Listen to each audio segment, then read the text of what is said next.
நடிகை விஜயலட்சுமி அளித்த புகாரின் அடிப்படையில் சீமான் மீது பதியப்பட்ட வழக்கை ரத்து செய்ய சென்னை உயர்நீதிமன்றம் மறுப்பு தெரிவித்திருக்கக்கூடிய நிலையில் 12 வாரங்களில் இறுதி அறிக்கை தாக்கல் செய்ய காவல்துறைக்கும் சென்னை உயர்நீதிமன்றம் உத்தரவு பிறப்பித்திருக்கிறது.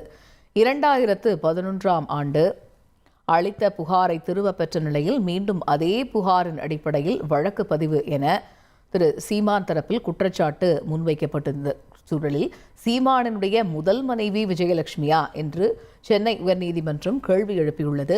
அது மட்டுமின்றி 2008இல் மதுரை கோவிலில் இருவரும் மாலை மாற்றிக்கொண்டனர் என்று காவல்துறை தரப்பில் தெரிவிக்கப்பட்டது.